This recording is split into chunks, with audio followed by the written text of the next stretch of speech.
Luca, you don't put those things right to your mouth. Hey, put some more on. I can't reach it. Luca, can you give Mila the whipped cream? Don't do that, Luca.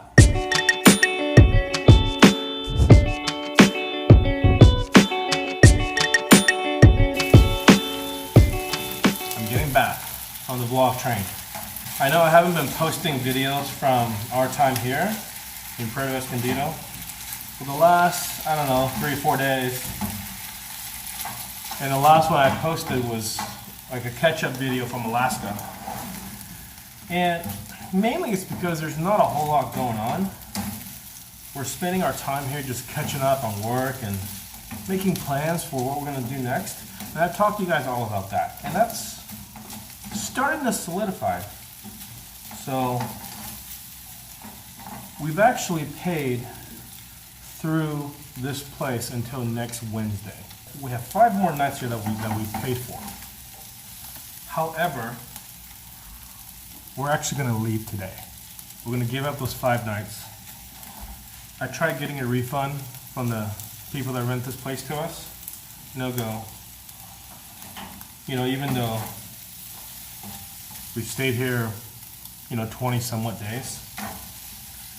She didn't have to give us a refund. I get that. And I didn't really expect her to give me a refund. It's our choice. We still have the place. So technically, we could come back if we change our mind, but I don't think we're going to.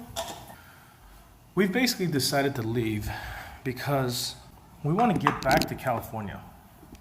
California is a long ways away, and I know that when we talked about our options were kind of everywhere, and this seems like a safe option because it's what we know. We're kind of going back to the state that we're from in the US. But the truth is, we have to be back in the US, or we have to be out of Mexico anyways, in less than a month. And it's going to take us probably a week to 2 weeks to get out of here. And we have an opportunity to move the Airstream from where we're keeping it right now, which is a place that we're paying to keep it at, to a place where somebody is going to manage it and run it and take care of it for us. And we're going to be able to rent it out on a nightly basis and generate some income. So that seems very attractive. Not even necessarily just the part where we make money, but if you don't own things like a travel trailer or an RV, or even a boat for that matter, you might not realize that to have a vehicle like that sit still is probably the worst thing for it. Because first of all, nobody's there to watch it. So you could have a family of rats decided that they want to make it its home, right? So you come back to just a giant mess of rats' nests, and they chew through the hoses and all that, find their way in. So it's better to have somebody watch it than not, even if somebody is going to use it or rent it out to people. And the other thing that they're going to do is they're going to make sure, not just from it not deteriorating, they're also going to make sure that if anything breaks, that they can fix it. So part of our agreement that we've tentatively made until we get back there and kind of sign the papers is that we're going to move it there. They're going to do like an Airbnb type thing on their property, and we're going to get like a revenue share. And we're not going to have to pay to store it, and we're also not going to have to pay for sort of your regular day-to-day repairs. They're going to take care of all that with their cut of the revenue share. So that seems like a really good deal to me. If you ever wanted to stay in an Airstream, we're going to have one you can rent. The summer's already started. So in California especially, summer is absolutely the high season because the weather's nice. Most kids, today is like their last day of school.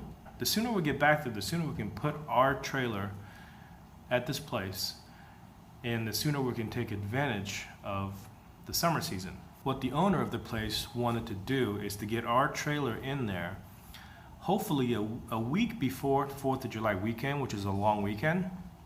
And if we can do that, he can get it ready for 4th of July and possibly have it rented out right away. So that's what we're going to try to shoot for. We're going to be there within a week or 2 of that anyways, even if we stayed another 5 days. So we figure, why not just take care of it now? And what we might lose in having to pay to stay elsewhere besides having this place already paid for we're staying at, we'll probably make it back. We're going to be driving a lot.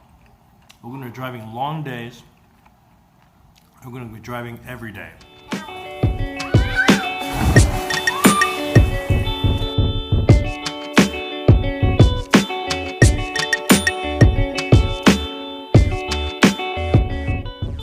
Looking around and make sure we're not forgetting anything. Fridge. Enjoy these frozen raspberries. Enjoy the yogurt. We are leaving. Just gonna shut the door. Oh man, it's hot already. I'm sweating. Hi, Yo-Yo. Good boy. I'll see you later. I'll see you later, okay? Don't get in too many fights. Go swimming a lot. Bye. So we finally left Puerto Escondido. We did. We did it. We left. We said bye to Yo-Yo. We still have 5 nights, so if we change our mind, we can go back. Or somebody else in the area wants to use Yeah, our house. it's true. We made it back to Huatuco. It was about an hour and a half drive to get here. And we're stopped at like a lookout over the water. I don't know, we just needed a place to stop and pull over. Because I got a meeting that I have to do in a few minutes. So we figure we'd find a cool place to kind of sit. It's too hot out. It is 94 degrees Fahrenheit outside. So it is very hot. Mila's door's open. I'm gonna go close it. Oh, it's hot.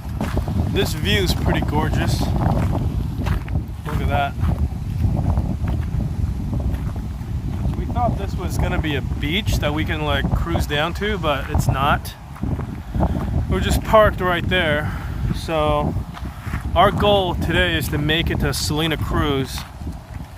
And from here it's about another 2 hours, which we'll easily make. Shouldn't be a problem. It's just not a great time of year to be cruising around looking for campsites. You guys know we've been trying to make our decision on what to do next for a long time, and it came down to a couple of reasons why like Mexico is just majorly screwing itself over. Number one, the whole truck camper situation. Marlene just read that more and more people now at the northern border trying to come in from the US, from Texas, from Arizona, from California. Now they're getting stopped for having truck campers or vehicles that are, I mean, They can carry stuff. it doesn't have to be a truck camper either. It just No, it has could to be be a like truck. a regular truck, empty truck, or an SUV. Like if you drive a 3/4 ton Suburban or any kind of 3/4 ton vehicle or a van or 15 passenger van, they're letting people know that they don't want them there, so they're turning them around. This hasn't happened in the northern border until recently, and now it's happening all the time. So that was strike number one. And we were okay. We're in the middle of dealing with that, and I have like a couple of contacts that I've been emailing back and forth and communicating with. One of them, he's a Canadian. He runs a business with a partner who's Mexican, and they do caravans through Mexico. So it is a major blow to his business if this happens. So his partner has hired a lawyer, and then they're gonna go to the Mexican government, the department that's in charge of this. They're gonna get them to clarify. As a foreigner at the border dealing with customs and the temporary permit issuer, you're just not gonna win. You know, you're a foreigner against a Mexican national that has to deal with an interpretation of a Mexican border customs law. So that alone is telling us, okay, it's not going to be easy if we go anywhere outside of Mexico and then trying to come back. We're willing to try. But having all these other options, we were looking for signs to kind of tell us what decision we should make. And we got that sign about 5 days ago. Last weekend. 6 days ago. Today's Friday. So it was like Saturday. Yeah. We were leaving, and I haven't posted any of this on Instagram or Facebook or YouTube or anything, but I have videos of this entire shenanigan that happened. We were leaving to go to the store, and we pulled out of the road, and then I can see this taxi guy was coming in on the inside really fast, and he sees me. For some reason he freaks out and swerves and smashes into like a small mound of dirt. And I could tell that nothing probably happened, but Marlene was concerned. She said, "Oh, you've got to go turn around and go see if he's okay and help him." So I turned around and go do that, and then this guy just started to act really sketchy, and he was a taxi driver. So he didn't want to talk to us. He was on the phone. He was talking to the people on the walkie-talkie in his taxi, and then eventually we asked him, "Please say something." And he basically came out and says, "Oh, you have to give me money for this." And we're like, "You know what? We just came here to help you because we saw that you had swerved into some dirt." So he was trying to blame us for him swerving, even though we made zero contact. But anyways, we said, "You know what? We came to help you, and if you don't appreciate it, we're just gonna leave." So we left. And he apparently, being a taxi driver, knows a lot of people in town. And in towns like this, in Mexico where we were at, it's very local. Everybody knows everybody.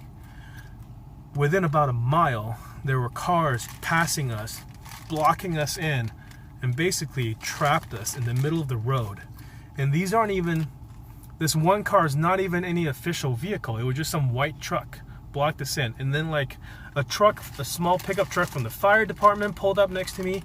And then like the Mexican Highway Patrol pulled up next to me. And they basically said, "Oh, you gotta pull over. You gotta pull over. You know, that guy over there." And then the guy shows up, and he got a ride with one of these guys that came up and like blocked us in. So bottom line is, this local taxi driver guy got in cahoots with the local cops, the local fire department, and whoever else that's in town. They saw an opportunity with tourists with California plates, and they tried to take advantage of it. So what they ended up making us do, drive back to where he was, and at that point there was probably about 8 cops there. And he kept claiming that he had damage that I caused. First of all, I didn't cause it, but even if I did cause it, and I looked in his car, there was 0 damage. He was trying to tell me, first of all, "Oh no, I smashed my radiator." And I looked down at his radiator, it was untouched. And there was some water sitting on top of one of the frame cross members. That was from the rain from the night before. You can tell when you touch it, it's water. He's trying to tell me that it leaked from his radiator. So anyways, they wanted money. They just wanted money, and it was really unbelievable. And it's the kind of classic thing that you think about Mexico. People hassling you, the police hassling you for a bribe. Essentially, that's what happened. The cops weren't there to help us. They were trying to get their own bribe. Yeah, the cops were trying to get their own Blaming us bribe. for making a U-turn, which we didn't. They walked around our car a million times. They kept looking at your driver's license. They kept looking inside the car, trying to find something. But they couldn't. They couldn't find anything. They couldn't. So one of the cops pulled out this book that had a section that says "No U-turn." And it was in a book. It was in a book that talks about U-turns. And it didn't say what part of the road this complies to or anything like that. But it doesn't matter anyways, because I never made a U-turn. And I know I didn't make a U-turn because I can't make a U-turn. My truck is too big to make a U-turn on these roads. So I always turn off the road and then get back on the road. And that is what I always do when I have to turn around. So that's just the thing with these small towns, and the Mexico government and some of the Mexican people shooting themselves in the foot. We were such proponents of people coming down here and having a good time and enjoying visiting a new country, but we know that there are these inherent risks of coming down here. And I can't tell people that this kind of stuff doesn't happen, because it does happen. It happens to us, it happens to a lot of people that we've known. And I can't tell you that you're going to come down here and have 100% great time, because no, this may happen to you too. And you may resent me recommending that you should come down here if I don't tell you this kind of stuff can happen. And it can. So they ended up threatening that they're either going to impound our car, which they legally can do if there is a dispute, or they wanted me to pay the guy 1,500 pesos, which comes out to about $80. And it was just a complete bribe. It was just complete shakedown that happened. It took a lot of faith out of our feeling for Mexico. I mean, we came back from that experience not wanting to be here anymore. Came back from the experience taking it as a sign that this is helping us make a decision on what we should do next. The kids were upset. They didn't care. So it was just like, yeah, and it just made the whole thing worse. There's 8 cops and this guy, taxi driver, and then his boss came over, and his boss was one keep pointing at these different things. He was pointing at this flapping piece of plastic undercarriage cover thing that's flapping around, trying to say that I broke that, trying to say that it broke when he ran into the dirt. But then I pointed out to him, look, this is held together by a twisted piece of metal wire. Clearly somebody had tried to fix this that was broken already. They just try to do everything they can to swindle money out of tourists. Blame us on their broken phones. And he had a smashed phone that was clearly had been smashed forever. He's showing to me, look, my phone broke. And it's so short-sighted because this is the kind of stuff that makes people not want to come to Mexico, tourists not want to come and visit their towns and their country and spend money. Where if people came down here, everybody would win. There would be more visitors, there would be more money, then they wouldn't have to struggle, they wouldn't have to do this shakedown to kind of... So there's obviously a lot of problems still going on with Mexico, and it's not getting resolved anytime soon. I mean, we had a great time here, but our tourist visa is up. We contemplated finding a way to renew it and renew the temporary permit, but those two things basically told us the truck can't come back down here, and this is telling us that if our truck can't come back, we shouldn't try that hard. So we're not. We're gonna go back. We're gonna cruise back up into the US. We'll probably be back in Texas in about a week. So from this day on, we're gonna be driving every day, and we will most likely be back to the daily walk schedule. So it's good news for you guys.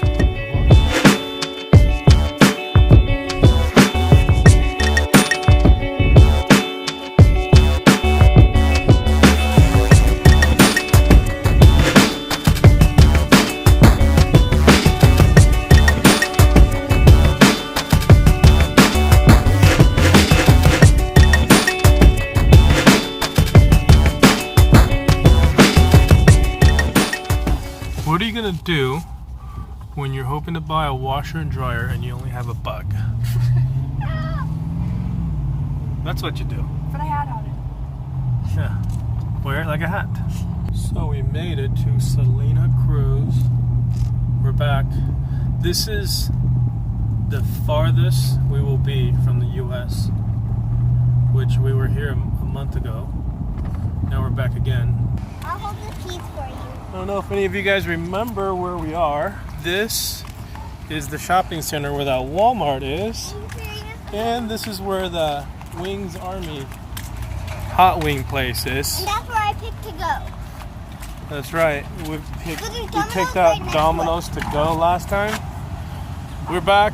We're going to eat And I did not at like the Domino's here. No, And not then like we that. will go No, we find a didn't. place to spend the night. Remember? No, we're not going to Wings Army right now. Pepperoni and pineapple. Daddy, I forgot to give Look you at your these. cup. Okay, thank you. What do I get? These are Daddy's cups. Okay, give them to everybody, please.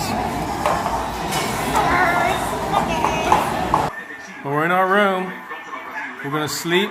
We're leaving early in the morning, but until then, NBA Finals. See you tomorrow.